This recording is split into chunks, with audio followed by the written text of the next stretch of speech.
Nikon Z5II might just be the next big thing in the world of entry-level, full-frame cameras. Nikon launched the original Z5 back in 2020, and with the industry evolving rapidly, it feels like the perfect time for an upgrade. What makes this even more exciting is Nikon's recent acknowledgement that they've underserved first-time camera buyers. This suggests they're keen on making amends, and the Z5II could be a significant part of that effort.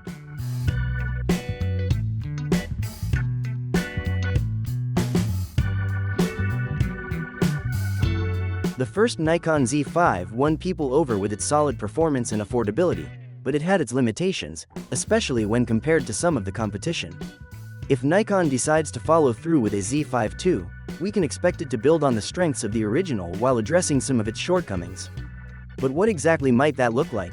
If Nikon sticks to the core formula of the Z5, the Z5II will likely retain the same standard CMOS sensor, hovering in the 24 megapixels range.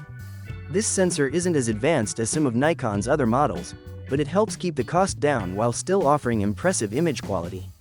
The 5-stop in-body image stabilization, IBIS, is also expected to stay, offering solid performance without jumping to the newer and more expensive 8-stop IBIS that we see in higher-end models. One feature that made the Z5 stand out in its price range was the dual card slots. This is uncommon for entry-level cameras, and it's one of the reasons the Z5 gained a following. But as much as people love this feature, it wouldn't be shocking if Nikon removed one of the card slots in the Z5II to minimize both price and size.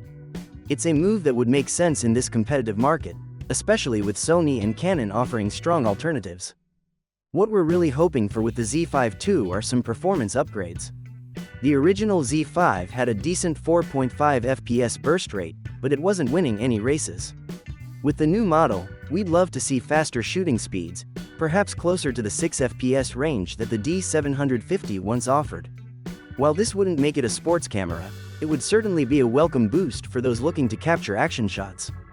The sensor might also see an upgrade. The Z5's sensor is, at this point, very dated. It's essentially a modified version of the D750's sensor, which has roots that go all the way back to the D600 and D610 models.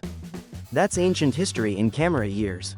We're hopeful that Nikon will either introduce a newer sensor or possibly borrow one of the sensors from its other models, like the IMX410 found in the ZSIX, Z6II, and ZF. This would bring much-needed improvements to both image quality and video performance. One of the big questions surrounding the Z5II is whether Nikon will upgrade the processor to the X-Speed 7. This would bring faster autofocus and improved performance across the board. However, it's unclear if that alone would be enough to significantly boost burst speeds or enhance video capabilities. There's also the possibility that Nikon could create a sort of ZF Lite by taking the ZF's internals and placing them in the Z5's body, perhaps with some compromises like an older IBIS system. This would allow them to deliver a more capable camera without starting from scratch, but it remains to be seen if that's a route they're willing to take. At this point, the Nikon Z5II is still a concept rather than a confirmed reality. But if Nikon decides to move forward with it, they'll need to strike a balance between innovation and affordability.